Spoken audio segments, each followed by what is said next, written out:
U.S. President Donald Trump met with Israeli Prime Minister Benjamin Netanyahu to discuss ongoing negotiations between the United States and Iran. Washington is turning up the heat on Tehran, drawing a line in the sand over any pursuit of nuclear weapons. 도널드 트럼프 미국 대통령이 베냐민 네타냐후 이스라엘 총리와 만나 미국과 이란 간의 협상 현안을 논의했습니다.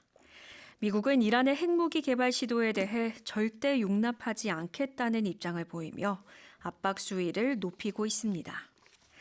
Trump and Netanyahu met to discuss key issues surrounding the ongoing U.S.-Iran negotiations. Right. The U.S. again ramping up pressure on Iran to abandon any ambitions of getting nuclear weapons. And President Trump has also warned of possible military action if the talks don't go through. So Israel, though, wants Washington to push for even more broader concessions from Iran, so including an end to uranium enrichment, limits on missiles, and also a halt to support for proxies, which would be different militant groups in neighboring countries. And then Iran, of course, doesn't want to give all those concessions. They are insisting the talks should only focus on the nuclear program and also relief from the sanctions that have been posed against Iran by the United States, and says it will not give up its right to enrich uranium, which they do need for their nuclear power system, which they've had since 2013. Right. 그러니까 미국은 이란에게 핵무기 개발을 포기해. 우리랑 합의를 안 하면 예전처럼 무력 사용도 가능해라고 하면서 이란의 압박을 계속 강화하고 있는데 이런 미국에게 이스라엘은 더 강경한 스탠스가 필요하다. 예를 들어 우라늄 농축도 중단하게 하고 또 미사일 사거리도 300km 이내로 제한하게 해야 한다며 이란에 대한 압박 수위를 더 올려야 한다는 입장입니다. 네. 그런데 이에 이란은 협상 범위를 핵 프로그램, 제재 완화로 제한해야 하고 우라늄 농축 권리 포기는 불가하다고 맞서는 상태입니다. Right. So after the meeting, President Trump said it went well. Yep, he said on social media, which is the way that he usually makes his announcements, that it was a very good meeting, that the strong relationship between the United States and Israel will continue. He added that he will be continuing talks with Iran to see if they can make a deal, even though there are obviously some differences continuing on, but nothing else has been finalized. Okay.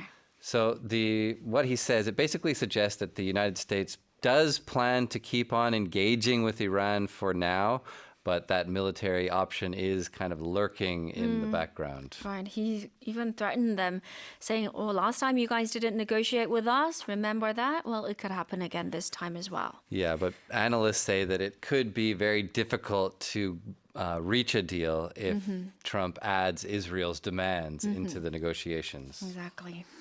Let's have a look at this expression, turn up the heat. Turn up the heat is to raise the pressure level, make it hotter for somebody, so make the pressure higher on them. 압박을 가하다라는 뜻이에요. Turn up the heat. For example, the U.S. turned up the heat on Iran. Yep. 미국이 이란에 대한 압박 수위를 높였다. Draw a line in the sand. This is the line which you do not allow anybody to cross. Basically, you're putting a limit on something, a line that must not be crossed, a very clear limit. 네, 명확한 한계를 설정하다. 이거 직역하면 draw a line in the sand. 모래 위에 선을 긋다잖아요. Yeah. 뭔가 모래 위에 긋는 선은 사실 파도가 들어오면 바로 없어지는 거잖아요. I think it's more in the desert. In the desert? Okay, where there are no water coming in. 그런데 아이러니하게도 이 표현은 곧 사라질 것 같은 애매모호한 선 이런 게 아니라 마치 돌에 그은 것 마냥 아주 강경하고 최후 통첩의 느낌이 있는 한계입니다. Draw a line in the sand. Here's the story again. U.S. President Donald Trump met with Israeli Prime Minister Benjamin Netanyahu to discuss ongoing negotiations between the United States and Iran. Washington is turning up the heat on Tehran, drawing a line in the sand over any pursuit of nuclear weapons. On to the next news about a very busy complainant. Yeah, a guy who likes to sue. A government agency has signaled possible legal action against a complainant who filed about 1,600 lawsuits against 23 people over the past 5 years. Officials say the filings have gone beyond personal disputes and are increasingly hampering day-to-day operations. 최근 5년간 23명을 상대로 총 1,600건에 달하는 고소를 제기한 민원인에 대해 해당 기관이 법적 대응을 예고했습니다. 개인적 피해를 넘어 업무 수행에도 차질이 발생하는 등 피해가 커지고 있다는 판단에 따른 조치입니다. So this person filed 1,600 lawsuits over 5 years. Right. That's a full-time job. You would think, right? And it's not only in one place. They're filed across police stations and prosecutors' offices nationwide. So this flood of lawsuits and how far they're spread out has basically created an administrative vacuum. Like Yeah. the government can't do its regular job because it's too busy responding to all these complaints. The civil servants that are tasked with they're supposed to be making and implementing government policies, but they're spending most of their time traveling around to these different agencies, sitting down to be questioned about what's going on in these situations instead of actually doing what they are supposed to be doing their jobs. Yeah. So the authorities are also reporting serious strain on the investigative resources because so many similar or near identical complaints Yeah. keep being filed. And I guess legally they have to check into all of them, but it's just stretching their resources to the limit. So they say they can't just let it go on any longer. They can't ignore it any longer. So they are deciding likely to respond with legal action.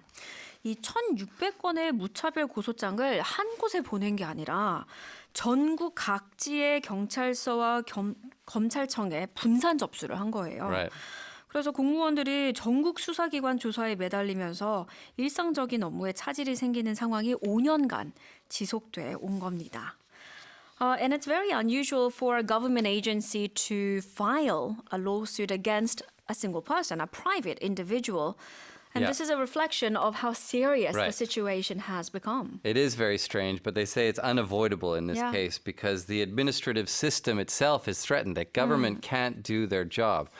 Until now, the response has largely involved just supporting the individual civil servants who are facing these lawsuits, such as covering their legal fees, or sometimes they leave them to just handle it by themselves.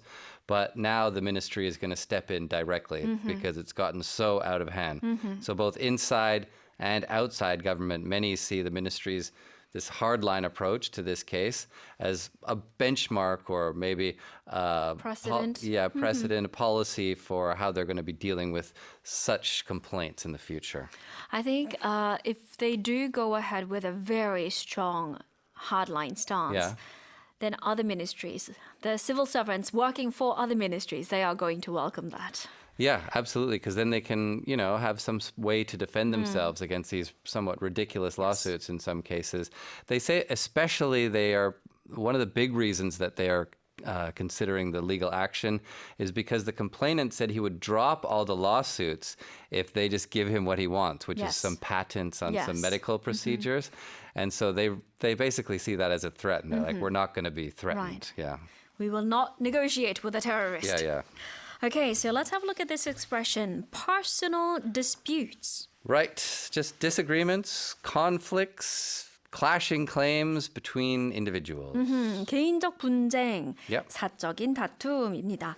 이 악성 민원이 공무원 한 명 한 명을 개별적으로 고소한 거기 때문에 개인 간의 분쟁, personal dispute였지만 이제는 기관 차원에서 나서게 된 거죠. Personal disputes.